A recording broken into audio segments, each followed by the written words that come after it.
নবী মুসা আলাইহিস সালাম, কোরআন আপনি খুলবেন 44টা জায়গায় 532টা আয়াত আছে। সুবহানাল্লাহ, 44টা জায়গার 532টা আয়াতে আল্লাহ রাব্বুল আলামিন মুসা ফিরাউন মুসা ফিরাউন মুসা ফিরাউন আমাদেরকে বলেছেন। কোরআন কাদের জন্য? আচ্ছা, আমাদেরকে এই ঘটনাটা বারবার বলার কি কারণ? আল্লাহ পাক কেন এতবার করে মুসা আলাইহিস সালাম আর ফিরাউনের ঘটনা আমাদেরকে বলছেন? কারণ কি? আমাদের উম্মার সাথে তার কি সম্পর্ক? সম্পর্ক হচ্ছে নবী সাল্লাল্লাহু আলাইহি ওয়াসাল্লামের সোনালী যুগ যেটা, সেটা চলে যাওয়ার পরে এই ফিতনার যুগে সারা বিশ্ব জুড়ে নতুন নতুন ফেরাউনদের উদ্ভব হবে ইনশাআল্লাহ। হয়েছে কি হয় নাই? এবং এটা চিরায়ত পরিণতি। আল্লাহ পাক এই এতবার করে 532 বার এই মানুষদেরকে ফেরাউনের গল্প কেন শোনাচ্ছেন? যাতে ফেরাউনের পরিণতি সম্পর্কে এরা সচেতন হয়, যাতে ওরাও ফেরাউনের পরিণতি সম্পর্কে সচেতন হয়। কে ফেরাউন? তার নাম রেমেসিস II। রেমেসিস তো ফেরাউন কোনো নাম নয়, এটা একটা রাষ্ট্রীয় পদ, ঠিক আছে? তো তার একটা নাম ছিল, আমি নামটা এই মুহূর্তে স্কিপ করে ফেলছি। তো রেমেসিস II হচ্ছে তার একটা নাম, আরেকটা নাম আছে। কি কারণে সে ফেরাউন হলো? কেন তাকে ফেরাউন বলা হচ্ছে? এক দেখুন, ইউযাববিহুনা আবনাআকুম ওয়া ইস্তাহইউনা নিসাআকুম। মুসা আলাইহিস সালামের কওমের বনু ইসরাঈলদের ছেলেদেরকে মেরে ফেলছে, মেয়েদেরকে জীবিত রাখছে। সারা বিশ্ব জুড়ে তোমরা কি মুসলমান ছেলেদেরকে মেরে ফেলছো না? এখন আমরা তাদেরকে বলতে চাই, মেসেজ দিতে চাই, সারা বিশ্ব জুড়ে নব্য ফেরাউনরা মুসলিম ছেলেদেরকে মেরে ফেলছে না, এখন মেয়েদেরকে জীবিত রাখছে না? এদেরকে মেসেজ দেওয়া হচ্ছে 532 বার, এদেরকে মেসেজ দেওয়া হচ্ছে। কে ফেরাউন? যে বলছে আনা রব্বুকুমুল আ'লা, আমি তোমাদের মহান রব। সারা ওয়ার্ল্ড যারা চালাচ্ছে তারা এই দাবি প্রত্যক্ষভাবে না করলেও পরোক্ষভাবে ঠিকই করছে। ওয়ার্ল্ডের কতগুলো জায়গায় আপনি দেখবেন যে অবনত চিন্তা আল্লাহ পাকের হুকুমের সামনে মাথা পেতে নিচ্ছে। কয়টা জায়গায় আল্লাহ পাকের সুপ্রিম লসগুলোকে এস্টাবলিশ করা হচ্ছে। আর এটাকে ইনডাইরেক্টলি আপনি চ্যালেঞ্জ করছেন, আল্লাহ পাকের কিতাবকে আপনি ইনডাইরেক্টলি চ্যালেঞ্জ করছেন। এবং এটা আপনি সরাসরি না বললেও, যে আমি মহান রব নই, এই কথা সরাসরি না বললেও আপনার কাজে এটা প্রমাণ করছেন। আল্লাহ পাকের সমস্ত আহকাম হুকুম ইসলামিক বিধানগুলোকে উঠিয়ে দিয়ে জাহেলিয়াত প্রতিষ্ঠা করছেন, শিক্ষা ক্ষেত্রে, সাংস্কৃতিক ক্ষেত্রে, অর্থনৈতিক ক্ষেত্রে, ইভেন পলিটিক্যাল ক্ষেত্রে। তাহলে এটা কি ফেরাউনের আচরণ নয়? এটা কি ফেরাউনের আচরণ নয়? ফেরাউন কাকে বলে? ফেরাউন ডেফিনেশন কি আসলে? তাকে একটার পর একটা নিদর্শন দেখানো হয়েছে। 9টা নিদর্শন, 9টা দেখানো হয়েছে। আপনি সূরা তাহা পড়ুন, কসাস পড়ুন, পাবেন 9টা নিদর্শন। এতগুলো নিদর্শন আয়াত দেখার পরেও ফেরাউন ঈমান নিয়ে আসে নাই। তো এখন সারা ওয়ার্ল্ডে যারা আছে, বড় বড় ফেরাউন, নমরুদ, আজার, এদের সামনে নিদর্শনের অভাব আছে? এরপরেও কি তারা ইসলাম কবুল করছে, আত্মসমর্পণ করছে? আশুরার সাথে এগুলোর কি সম্পর্ক? এবার এই বিষয়টা দেখুন, একটু খেয়াল করুন, একটু মনোযোগ দিন। নবী মুসা আলাইহিস সালামকে আল্লাহ রাব্বুল আলামিন জন্ম দিয়েছেন কোন বছর জানেন? যেই বছর ওই সন্তান জন্মটা স্থগিত ছিল, মানে 1 বছর তারা সন্তান জবাই করা। জ্যোতিষীরা বলেছিল একজন আসবে তোমার সিংহাসন কেড়ে নিবে। মুসা আলাইহিস সালামের নাম উল্লেখ করা হয় নাই। ফেরাউন খুব সতর্ক, এরপর থেকে যে বাচ্চাই জন্ম নেয় হত্যা করা হয়। সুবহানাল্লাহ। এখন সারা বিশ্বে বাচ্চাদেরকে হত্যা করা হচ্ছে না? আপনি ইয়েমেনের দিকে তাকান, সিরিয়ার দিকে তাকান, লেবানন, জর্ডান দেখেন, প্যালেস্টাইনের দিকে তাকান, প্যালেস্টাইনের দিকে তাকান, কতগুলো বাচ্চা, নিরীহ বাচ্চাদেরকে এত মারার পরেও আলহামদুলিল্লাহ আল্লাহ পাক ওইখানকার মাদের গর্ভে যমজ সন্তান দান করে। দেখবেন পৃথিবীর সবচেয়ে বেশি যমজ সন্তান হয় ছেলে সন্তান প্যালেস্টাইনে। সুবহানাল্লাহ, আল্লাহ পাকে দেখেন। মুসা আলাইহিস সালামকে আল্লাহ পাক জন্ম দিয়েছেন পরের বছর, মানে যে বছর জবাই করা চলছে তার পরের বছর মুসা আলাইহিস সালাম জন্ম নিয়েছেন। এবার তার মা তো ভীত সন্ত্রস্ত, কি করবেন, কিভাবে হবে? ফেরাউন জানতে পারলে তো মেরে ফেলা হবে। এখন আল্লাহ পাক তাকে ওহী করলেন। এই ওহীটা নবুয়ত না, কিন্তু মনের মধ্যে ইলহাম। এটা কি বলি? ইলহাম। যে তুমি তোমার সন্তানকে ভাসিয়ে দাও। কোথায় ভাসাবে? কোন মা পারবে বলেন তো? মারা কেটে পারবে? ও মুসা আলাইহিস সালামের মায়ের কলবটা কেঁদে উঠলো। আল্লাহ পাক বলছেন আমি যদি তার কলবকে দৃঢ় না রাখতাম সেই কাজ করতে পারতো না। সুবহানাল্লাহ। তার অন্তরকে দৃঢ় কে রাখে? আল্লাহ। আমরা সে আল্লাহর কাছে অন্তরের কলবের দৃঢ়তা কামনা করি। আমি এই জায়গা থেকে একটু মনোযোগ দিয়ে বুঝতে হবে, আস্তে আস্তে শেষ করে দিব। এবার আল্লাহ রাব্বুল আলামিনের শান এবং তার পরিকল্পনা দেখুন। আল্লাহ পাক মুসা আলাইহিস সালামের চেহারার মধ্যে মোহাব্বত, ভালোবাসা দিয়ে দিয়েছেন। মানে সুবহানাল্লাহ। অনেক মানুষ আছে না, বাচ্চা দেখলে মহব্বত জাগে, ভালো লাগে, খুব আদর করতে ইচ্ছা করে। ফেরাউনের ঘরে সন্তান নাই, তার স্ত্রী পানির ঘাটে বাচ্চা চলে আসলো, বাচ্চা দেখে সে বলছে মাশাআল্লাহ, এত চমৎকার একটা সন্তান। ফুটফুটে বাচ্চা ফেরাউনের কাছে নিয়ে গিয়ে বলছে, একে রেখে দেই, লা তাকতুলু, তাকে হত্যা করো না, আসা ইয়ানফাআনা আও নাত্তাখিযাহু ওয়ালাদা, তাকে আমরা রেখে দেই, হয়তো সে উপকারে আসবে, অথবা আমরা তাকে সন্তান হিসেবে গ্রহণ করতে পারি। তো ফেরাউন কিন্তু খুব সতর্ক ছিল, তারপরে আল্লাহ পাক তারই ঘরে মূসা আলাইহিস সালামকে বড় করলেন, সুবহানাল্লাহ। আর মূসা আলাইহিস সালাম ফেরাউনের স্ত্রী দুধও পান করছে না, তখন মূসা আলাইহিস সালাম একজন বোন আছে, সে গিয়ে তাদেরকে খবর দিল যে আমরা কি তোমাদেরকে হাল আদুল্লুকুম আলা মান ইয়াকফুলুহ, এমন একজনের কথা বলবো যে মূসাকে দুধ পান করাবে, এই বাচ্চাকে দুধ পান করাবে। আল্লাহ পাকের কি কৌশল, আল্লাহ পাক ওই মায়ের কোলেই আবার মূসা আলাইহিস সালামকে ফিরিয়ে দিলেন। এদিকে মায়ের দুধ খাচ্ছে, ফেরাউনের ঘরে বড় হচ্ছে, আবার ফেরাউন একটা বড় অঙ্কের হাদিয়া তার মাকে দিচ্ছে দুধ পান করানোর জন্য। আল্লাহ পাকের পরিকল্পনা দেখেন। আমি আসলে বুঝাতে পারছি না ভাই, আমার ল্যাঙ্গুয়েজের প্রবলেমের কারণে মাফ করবেন। অনেক তথ্য মাথায় থাকলে কথা বলা টাফ হয়ে যায়। তো সুবহানাল্লাহ, আল্লাহ পাকের পরিকল্পনা দেখুন, যে নবী মুহাম্মদ সাল্লাল্লাহু আলাইহি ওয়াসাল্লামকে মক্কা থেকে তাড়িয়ে দিচ্ছে মানুষ, আল্লাহ রাব্বুল আলামিন সেই মক্কা নবীর পায়ের সামনে এনে দিলেন, সুবহানাল্লাহ, মাত্র 8 বছরের ব্যবধানে। যে বদর যুদ্ধে মুসলিমদেরকে একদম নিঃশেষ করে দেওয়ার প্ল্যান করা হয়েছে, ওই বদরেই আল্লাহ রাব্বুল আলামিন আবু জেহেলের মৃত্যু লিখে রাখলেন।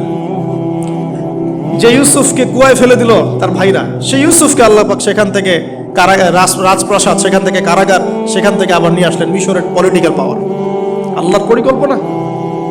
যে ইয়াসরিব একসময় ইহুদিদের দাপটের জায়গা ছিল, ওই ইয়াসরিব মুসলিমদের পরতলগত করলেন আল্লাহ পাক হিজরত করিয়া। বাদশা নাজাশি আবিসিনিয়ায়, আমি তো মালয়েশিয়াকে একটা আবিসিনিয়া মনে করি, এখানে মাশাআল্লাহ এরকম পরিবেশ আছে, শান্তিপূর্ণ ইসলামী পরিবেশ। বাদশা নাজাশির এরকম পরিবেশ ছিল। বাদশা নাজাশি কিন্তু মুসলিম ছিল না, সে খ্রিস্টান ছিল। তারপরেও নবীজি বলতেন বাদশা নাজাশির রাজ্যে কেউ জুলুমের শিকার হয় না, যদিও সে মুসলিম ছিল না। ওখানে ইসলাম নিয়ে গেলেন আল্লাহ পাক, ওখান থেকে পুরো আফ্রিকা ইসলাম ছড়িয়ে পড়লো, সুবহানাল্লাহ। এক খালেদ বিন ওয়ালিদ রাদিয়াল্লাহু আনহু, যার হাতে উহুদ যুদ্ধে বহু মুসলিমের প্রাণ গিয়েছে না, সেই মানুষকে আল্লাহ রাব্বুল আলামিন হেদায়েত দিয়ে 100টা যুদ্ধ করিয়েছেন, সুবহানাল্লাহ। আল্লাহ পাকের পরিকল্পনা আমরা বুঝতে পারবো না, আল্লাহ পাকের পরিকল্পনা আমরা বুঝতে পারবো না। ওমা কারুল্লাহ, তারা কৌশল করে, আল্লাহ পাকও পরিকল্পনা করে। দেখেন এই যে প্যালেস্টাইন নিয়ে এত সমস্যা করছে না, আল্লাহ পাকের কি পরিকল্পনা, সুবহানাল্লাহ। আল্লাহ পাক সমস্ত জিউসদেরকে ওইখানে একত্রিত করেছেন, কেন জানেন? আল্লাহ পাক এই যে 1914 থেকে নিয়ে 2023 এই যে সালগুলো চলছে, 100 বছর, লাস্ট 100 বছরে সারা ওয়ার্ল্ডের জিউসদেরকে ওইখানে একত্রিত কেন করেছেন জানেন? যেইভাবে আল্লাহ পাক ফেরাউনের দলবলকে লোহিত সাগরে ডুবিয়ে দিয়েছেন, ওইভাবে আল্লাহ পাক প্যালেস্টাইনিদের সবাইকে ডুবাবে ইনশাআল্লাহ। এটাও আল্লাহ পাকের একটা বড় পরিকল্পনা। এটা ওরা বুঝতে পারছে না, কিন্তু সময় সাক্ষী দেবে ইনশাআল্লাহ। দেখে নিন, আমরা 100% হলফ করে বলতে পারি এটা হবেই ইনশাআল্লাহ। এই কারণেই লাস্ট এই যে অটোম্যানদের ডিফিটের পর থেকে নিয়ে 1970 থেকে নিয়ে যে first world war, second world war করতে করতে সব জায়গা থেকে জিউসরাকে একত্রিত করেছে, বিকজ অফ লাস্ট একটা সর্বশেষ একটা ম্যাসাকার আল্লাহ পাক করবেন এদেরকে ইনশাআল্লাহ। কার হাতে?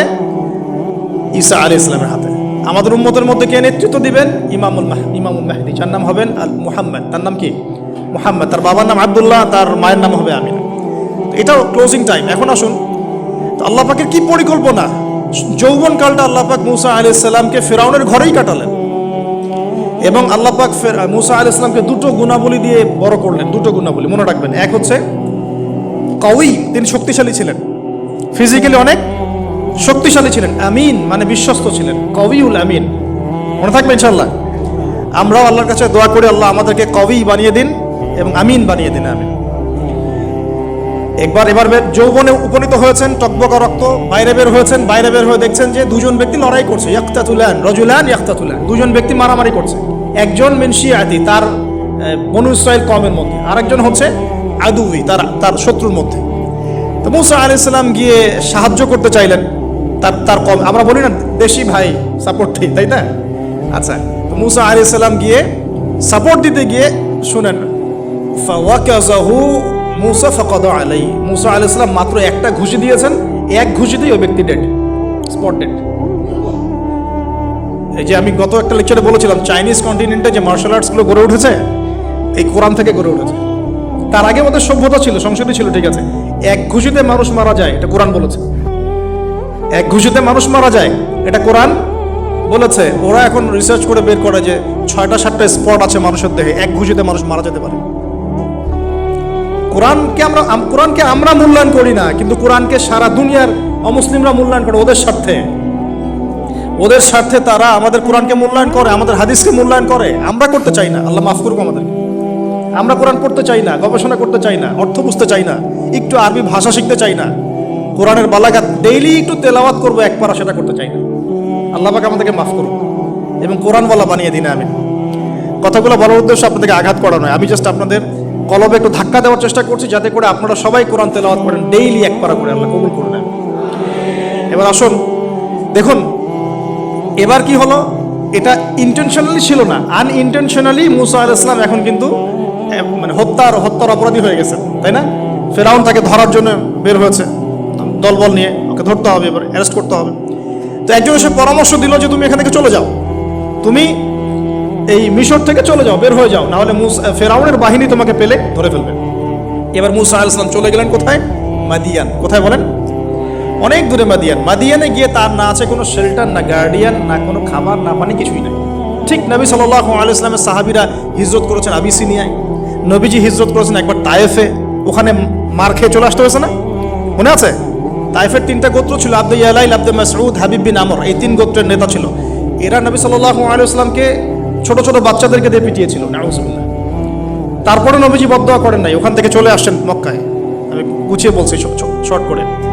তো এভাবে মুসা আলাইহিস সালামকেও হিজরত করতে হয়েছে। দেখেন, আবার নবীজিকে হিজরত করতে হচ্ছে মদিনায়। তার মানে হিজরা বিষয়টা ইসলামের সাথে সম্পৃক্ত। পরিবেশ পরিস্থিতি অনুকূলে না থাকলে, যেখানে ভালো পরিবেশ সেখানে গিয়ে মানুষ থাকতে হবে। আলহামদুলিল্লাহ, এখানে ভালো পরিবেশ আছে, আপনারা ভালো পরিবেশ পেয়েছেন।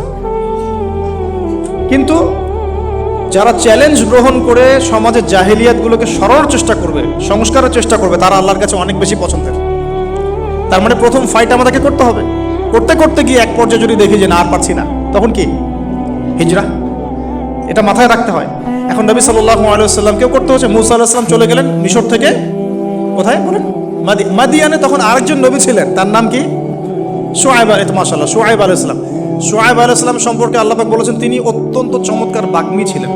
মানে তিনি নবীদের মধ্যে অনেক সুন্দর করে কথা বলতে পারতেন। সুবহানাল্লাহ, সুবহানাল্লাহ। তো শুআয়ব আলাইহিস সালামের কওমের নাম কওমে মাদিয়ান।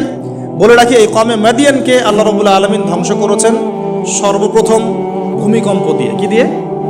পৃথিবীতে সর্বপ্রথম যে জাতিকে ভূমিকম্প দিয়ে ধ্বংস করা হয়েছে তার নাম কওমে মাদিয়ান। কেন ধ্বংস করা হয়েছে? মাপে কম দিত। কি করতো? যেটা এখনকার ওয়ার্ল্ডের ইকোনমিক সুন্নাহ। নাউজুবিল্লাহ। মানুষকে ঠকানো এখনকার ওয়ার্ল্ডের ইকোনমিক সুন্নাহ। এবং এই মানুষকে ঠকানোর জন্য ইকোনমিক সেকশনে রিবা চালু করা হয়েছে। রিবা, সব জায়গায় রিবা, এভরি সিঙ্গেল সেক্টর, যেটা under the foundation of World Bank আর IMF। রিবা আছে কি নাই? আর আমরা তো রিবাটাকে এখন মনেও করি না যে মায়ের সাথে জেনা করছি, মায়ের সাথে জেনা করছি। এটাই তো হাদিসের কথা। রিবার 70 শাখা আছে পাপের, 73 শাখা আছে পাপের, সর্বনিম্ন শাখা মায়ের সাথে জেনা করা। না বুঝবেন তো এটা ইকোনমিক সুন্নাহ হয়ে গেছে না এখন? মানুষকে ঠকানো, মাপে কম দেওয়া, রিবা। আর আমরা তো মাশাআল্লাহ ঘুষ ছাড়া কিছু হয় না, দুর্নীতি ছাড়া হয় না, টেবিল পাসই হচ্ছে না। আল্লাহ মাফ করুক আমাদেরকে। তবে এগুলা আমাদের ইবাদতকে নষ্ট করে ফেলছে। কারণ হারাম রিজিক থাকলে ইবাদত, দোয়া কবুল হয় না। আল্লাহ পাক আমাদেরকে হালাল খাওয়ার তৌফিক দান করুন। এখন প্রিয় ভাইরা, ওখানে গিয়ে কিচ্ছু নাই, নিঃস্ব অবস্থায় কি দোয়া করতে পারেন একজন মানুষ? এই দোয়াটা শিখে নেন, ইনশাআল্লাহ আপনার জীবনের সমস্ত সংকট কেটে যাবে ইনশাআল্লাহ। আমি নিজেও দোয়াটা বেশি বেশি করার চেষ্টা করি। দোয়াটা হচ্ছে, মুসা আলাইহিস সালাম একটা গাছের নিচে হেলান দিয়ে বসলেন, বসে দেখলেন দুইজন মেয়ে দাঁড়িয়ে আছে দূরে, পানি নিতে পারছে না। লোকজন পানি নিয়ে যাচ্ছে, ওরা দাঁড়িয়ে আছে বেচারি। মুসা আলাইহিস সালাম গিয়ে বললেন, কি সমস্যা আপনাদের? এটা নিয়ে আপনারা আবার মেয়েদের সাথে কথা বলার চেষ্টা করেন, ঠিক আছে? তো মাহরাম গায়রা মাহরাম মেনে চলেন। তারা বললো যে আমাদের বাবা অনেক বৃদ্ধ মানুষ, আমরা পানি নিতে পারি না যতক্ষণ না আমাদের কম পানি নিয়ে চলে যায়। মুসা আলাইহিস সালাম তো একটু বললাম না, ফিজিক্যালি খুব স্ট্রং ছিলেন। থাকে না বডি বিল্ডার, সামনে গিয়ে কথা বলে সরব, পানি নিতে দাও, তখন মানুষ একটু মূল্যায়ন করে না। তো মুসা আলাইহিস সালাম এভাবে পানি নিয়ে দিলেন এবং বাছুরদেরকে পানি পান করালেন, করিয়ে গাছের নিচে এসে বসে আছেন।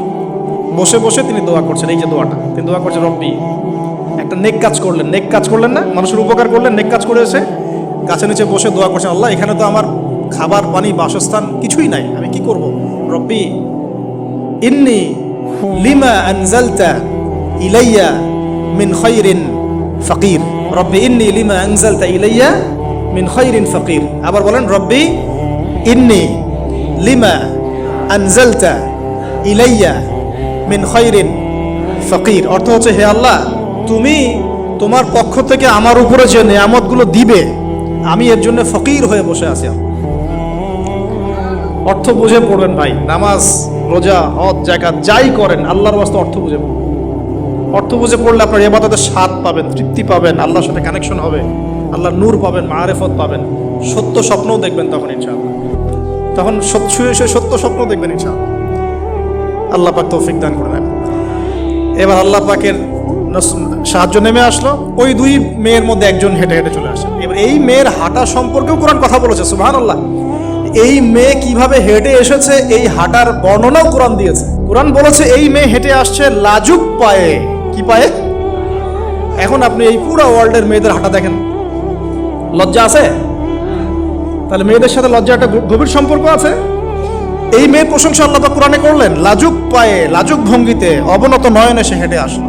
এখন আপনি কেলে যান, গো টু খেয়ে আপনাদের টুইন টাওয়ারে যান, দেখেন সবার হাঁটা চলা দেখেন। হায়া লজ্জার কোনো বালাই আছে এখানে?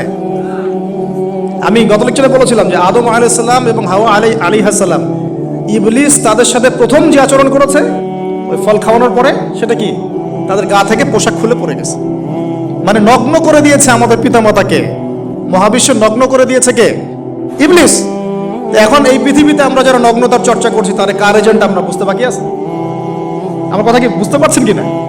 এই কানেকশন মেলানোর চেষ্টা কর, ডটসগুলো মেলানোর চেষ্টা করেন। সামনে যাই প্রিয় ভাই, এই মেয়ে এসে বলছে আমার বাবা আপনাকে ডাকেন, আমার বাবা আপনাকে ডাকছেন। তিনি গেলেন, বাবা শুআয়ব আলাইহিস সালাম। তখন এক বোন ইনডাইরেক্টলি বাবাকে বোঝাচ্ছে যে বিয়ে শাদী দিলে ভালো হয়।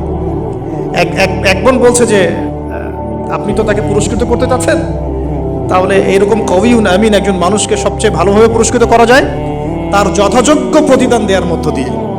তো মেয়ের ইশারা বাবা বুঝেছেন, তিনি নিজের এক মেয়ের সাথে মুসা আলাইহিস সালাম বিয়ে দিলেন, সুবহানাল্লাহ। তবে শর্ত দিলেন, দেনমোহর কি? মোহর তো নাই। মোহর কি এবার? মোহর হচ্ছে 8 বছর তোমাকে আমার ফার্মে কাজ করতে হবে। এটা আগেকার একটা স্টাইল ছিল, সুন্নাহ। এটা এখন নাই যদিও, আগে এরকম ছিল যে দেনমোহর দেওয়ার জন্য এই একটা পদ্ধতি ছিল। যেমন ইয়াকুব আলাইহিস সালামের ক্ষেত্রেও এরকম 7 বছরের কথা আসছে, তিনি 7 বছর তার শ্বশুরের ফার্মে কাজ করেছেন। এটা নতুন ছিল না ওই সময়, এটা কমন ছিল। এখন যেমন আমাদের দেশে কমন 10 লাখ টাকা মোহর হবে, 10,000 টাকা দিব, বাকিটা সব বাকি, তাই না? এরকম আর কি কমন কিছু বিষয় থাকে আর কি। আস্তাগফিরুল্লাহ, মাফ করো। বলবে বাসরাতে, বলবে আমাকে মাফ করে দাও। শুরুতেই নিজের গায়রতহীনতার পরিচয় দিল। আবার এদিকে শ্বশুরের কাছে মাশাআল্লাহ মোটা অঙ্কের ডোনেশন নিতে চান, যৌতুক। বিয়ে আমাদের ওখানে মাশাআল্লাহ মানে কেনা বেচা, মেয়ে বিক্রি করতেছে আর ছেলে কিনতেছে। এবার 8 বছর পূর্ণ করা হলো, তিনি আরো 2 বছর 10 বছর পূর্ণ করলেন। এই 10 বছরে মুসা আলাইহিস সালাম নববী পরিবেশ পেলেন, অভিভাবক পেলেন, স্ত্রী পেলেন, প্রেমময়ী সন্তান ইত্যাদি সবকিছু। এবার আল্লাহ রাব্বুল আলামিন তাকে মিশরের দিকে যাওয়ার যে সময়টা এখন হয়ে গেছে, 10 বছর হয়ে গেছে, মিশরের দিকে যেতে হবে। যাওয়ার পথে স্ত্রীর প্রসব বেদনা উঠেছে। তখন মুসা আলাইহিস সালাম আগুন খুঁজছেন। আগুন কি খুঁজছেন ভাই? আগুন খুঁজতে তুর পাহাড়ের ওখানে গিয়ে দেখছেন যে আগুন গাছে জ্বলছে, সবুজ পাতার উপরে আগুন। তিনি অবাক। এই সময় আওয়াজ আসলো, বিসমিল্লাহির রহমানির রহিম, ইন্নী আনা রাব্বুক ফাখলা'না আলাইক ইন্নাকা বিল ওয়াদিল মুকদ্দাস তুওয়া। মুসা, ইন্নানি আনা আল্লাহ লা ইলাহা ইল্লা আনা ফা'বুদনি ওয়া আকিমিস সালাতা লিযিকরি। মানে এখানে অনেকগুলো কথা আছে, সূরা তাহার মধ্যে আছে। আওয়াজ চতুর্দিক থেকে ভেসে আসলো। মহান আল্লাহ রব্বুল আলামিন তার শান অনুযায়ী, তার ইজ্জত অনুযায়ী তিনি যেভাবে কথা বলেন সেভাবে মুসা আলাইহিস সালামের সাথে কথা বললেন। আল্লাহু আকবার।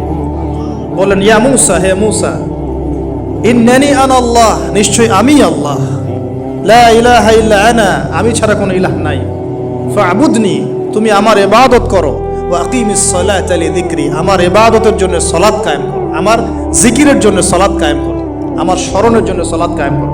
ফাখলা'না আলাইক, তোমার জুতা খুলে ফেলো, ইন্নাকা বিল ওয়াদিল মুকাদ্দাসি তুয়া, তুমি তুয়া উপত্যকা আছো, পবিত্র তুয়া উপত্যকা আছে। আদব শেখানো হলো। এভাবে অনেক কথোপকথন হলো।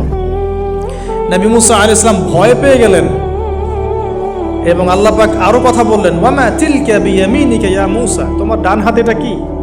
মুসা আলাইহিস সালাম বলছেন, ক্বালা হিয়া আসায়া আতাওয়াক্কাউ আলাইহা ওয়া আহুশু বিহা আলা গনামি ওয়া লিয়া ফিহা মাআরিব উখরা, এটা তো আমার লাঠি, এটা দিয়ে আমি ডালপালা পারি, আমার যে গবাদি পশু চড়াই। আল্লাহ পাক বলছেন যে ছুঁড়ে মারো, আলকিহা ইয়া মুসা, এটা ছুঁড়ে মারো। ফালকাহা, তিনি ছুঁড়ে মারলেন, ফাইদা হিয়া হাইয়াতুন তাসআ, এবং এটা ছোটাছুটি শুরু করলো, বড় একটা সাপ হয়ে গেল। সুবহানাল্লাহ। এগুলো কোনো গাল গল্প নয়, এগুলো আল্লাহ রাব্বুল আলামিনের মুজিজা, মুজিজাতুল কুবরা, এটা বড় মুজিজা। তিনি পিছনের দিকে দৌড়ানো শুরু করলেন সাপ দেখে, খাইফা ইয়াতারাক্কাব, মানে ভয়ে দৌড়ানো শুরু করলেন। আল্লাহ পাক বলছেন, লা ইয়াখাফু লাদাইনাল মুরসালিন, আমার কাছে রসুলগণ ভয় পায় না, তুমি ভয় পেও না, তুমি ওটাকে ধরো পিছন থেকে, সেটা আবার লাঠি হয়ে যাবে। পিছন থেকে হাত দেওয়া হলো, লাঠি হয়ে গেল। এবার বলছে যে তুমি তোমার বগলের নিচে হাত ঢুকাও। মুসা আলাইহিস সালাম বগলে হাত ঢুকালেন, বের করলেন, হাত থেকে টর্চ লাইটের মতো আলো বের হওয়া শুরু। এটা দ্বিতীয় নিদর্শন।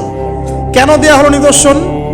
এবার আল্লাহ পাক তার দায়িত্বটাকে বলছেন, তোমাকে নিদর্শনগুলো কেন দিলাম, তোমাকে মনোনীত কেন করলাম, কেন তোমাকে মনোনীত করলাম মুসা, তোমার কাজটা কি? তোমার কাজ এখন এইটা, ইযহাব ইলা ফিরআউনা ইন্নাহু তাগা, তুমি ফিরআউনের কাছে যাও। ফিরআউন সীমা লঙ্ঘন করেছে, মনে আছে ফিরআউনের কথা? সীমা লঙ্ঘন করেছে। তখন মুসা আলাইহিস সালাম তার অপারগতা প্রকাশ করছেন এভাবে, তিনি বলছেন, আল্লাহ আমার তো জিহ্বায় জড়তা আছে, আর আমি তো ওখানে এক ব্যক্তি, আমার খুনের অভিযোগ আমার কাঁধে, আমি এখন কিভাবে কি করব আল্লাহ? তখন আল্লাহ রাব্বুল আলামিন বলছেন, এই দোয়াটা করো। কোন দোয়া? মুসা আলাইহিস সালাম করলেন, রব্বি ইশরাহ লি সাদরি, হে আল্লাহ আমার বক্ষ প্রশস্ত করো, ওয়াসসির লি আমরি, আমার কাজকে সহজ করে দাও, ওয়াহলিল উকদাতাম মিন লিসানি, আমার জিহ্বার সমস্ত জড়তা দূর করে দাও, ইয়াফকাহু কাওলি, যাতে মানুষ আমার কথা বুঝতে পারে।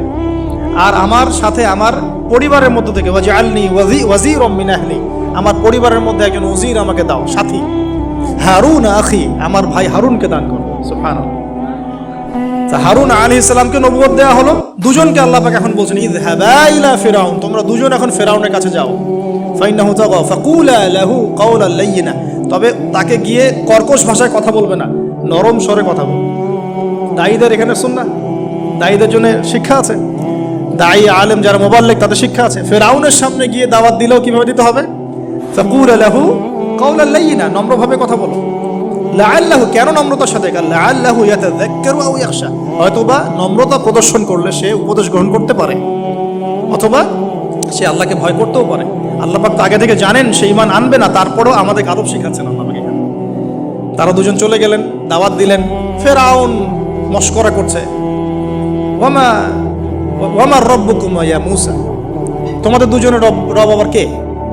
হ্যাঁ, মুসা আলাইহিস সালাম বুঝাচ্ছেন, রব্বি আল্লাযী, আমার রব সেই রব যিনি জীবিতকে মৃত করেন, মৃতকে জীবিত করেন, ইত্যাদি। মানে যার হুকুম ছাড়া একটা গাছের পাতাও নড়ে না, যিনি মাটি থেকে সব উৎপন্ন করেন, বৃষ্টি বর্ষণ করেন, সব বুঝালেন। ফিরআউনের বক্তব্য তখন এটাই ছিল, তোমাদের কাছে কি কোন নিদর্শন আছে, কোন আয়াত নিদর্শন আছে? হ্যাঁ, নিদর্শন আছে। কি? লাঠি ছুঁড়ে মারলেন, সাপ হয়ে গেল। এখন ফিরআউন বলছে, এটা তো জাদু, এটা কি? আমার জাদুকররাও এটা পারে, জাদুকরটাকে ডেকে না হলো, জাদুকররাও লাঠি ছুঁড়ে মারলো, সাপ হয়ে যাচ্ছে। কিন্তু এই বড় সাপ ওদের সব সাপকে খেয়ে ফেললো। তখন ফিরআউন কিন্তু ভয় পেয়ে গিয়েছিল। এরপরেও এই যে হাত বের করে আলোর এই নিদর্শন দেখানো হলো, তাওহীদের দাওয়াত দেওয়া হলো, ফিরআউনকে ভয় করতে বলা হলো, ফিরআউনকে সতর্ক করা হলো যে আমার রব, আপনার রব, সবার রব হচ্ছেন আল্লাহ। সব কিছু বোঝানো হলো, কিন্তু ফিরআউন এই কোনো কথাই গ্রহণ করলো না। এরপরে সে বনু ইসরাইলকে ডিভাইড অ্যান্ড রুল করলো। ডিভাইড অ্যান্ড রুল মানে ওদেরকে ভাগ করতো এবং রুল করতো, ঠিক যেটা এখনকার গ্লোবাল অ্যাফেয়ার্সে করা হচ্ছে। ডিভাইড অ্যান্ড রুল, আমাদেরকে তারা ভাগ করে দিয়েছে, আমাদের পুরো কমিউনিটি, গ্লোবাল মুসলিম কমিউনিটিকে তারা ভাগ করে দিয়েছে এবং রুল শাসন করছে। এবং কারো গায়ে আঘাত লাগলে আরেকজন গিয়ে সেই ব্যথা নিরসন করতে চায় না, বরং অপেক্ষা করে, আমার গায়ে তো আর আসে নাই, তার গায়ে আসছে, ঠিক আছে, ব্যাপারটা এরকম। এটা শুধু গ্লোবাল অ্যাফেয়ার্স না, এটা সবখানে, একটা রাষ্ট্রের ভিতরেও ঢুকে গেছে। ওই ভাইকে বলছে বলুক, আমাকে তো আর কিছু বলে নাই, ওকে গায়েব করে ফেলছে ফেলুক, আমাকে তো আর কিছু করে নাই, ও ভিতরে গেছে আমাকে তো কিছু বলে নাই। এই আচরণের কারণে আস্তে আস্তে আস্তে আস্তে মুসলিমদের শক্তি সব সংকুচিত হয়ে আসে। এটা নতুন কোনো বিষয় না, ফিরআউনের সুন্নত, এটা ডিভাইড অ্যান্ড রুল, যেটা ব্রিটিশরা করে গেছে সারা ওয়ার্ল্ডে। সুবহানাল্লাহ, দেখুন সবকিছু ওরা কোরআন থেকেই নিচ্ছে। একটা দুইটা না, নয়টা পরীক্ষা ফিরআউনকে করা হলো। মুসা আলাইহিস সালাম যখন বলেন, দোয়া করেন, তখন গজব উঠে যায়। ফিরআউন তখন এসে বলে যে ঠিক আছে, তুমি দোয়া করো, তাহলে আমরা বনু ইসরাইলকে ছেড়ে দিব। যখনই মুসা আলাইহিস সালাম দোয়া করে, গজব উঠে যায়, সে আর বনু ইসরাইলকে ছাড়ে না। এখন এভাবে 9টার বর্ণনা আসছে। একবার আসছে পঙ্গপালের শাস্তি, একবার আসছে ব্যাঙের শাস্তি, একবার আসছে মহামারীর শাস্তি, একবার আসছে উকুনের শাস্তি, একবার রক্তের নদী। এরকম 9টা আযাব আল্লাহ পাক দিয়েছেন কাদেরকে? এই ফিরআউনের সম্পদে। সর্বশেষ, আমি লম্বা করলাম না, সর্বশেষ যেটা হয়েছে, কারণ আমি কনক্লুশনে কিছু পয়েন্ট বলবো। সবশেষে যেটা হলো, 20 বছর, কত বছর? প্রায় 20 বছর জুলুম করলো ফিরআউন দাওয়াত পাওয়ার পরে। প্রায় 20 বছর। দাওয়াত পাওয়ার আগের কথা তো বাদ, ইসলামের দাওয়াত পাওয়ার প্রায় 20টা বছর সে বনু ইসরায়েলকে এভাবেই টর্চার করতে থাকে। 9টা নিদর্শন আসলো, কোনোটাই সে গ্রহণ করলো না। এবং সর্বশেষ তার কল ছিল যে আমি ছাড়া তোমাদের কোনো রব আছে এটা আমি জানি না।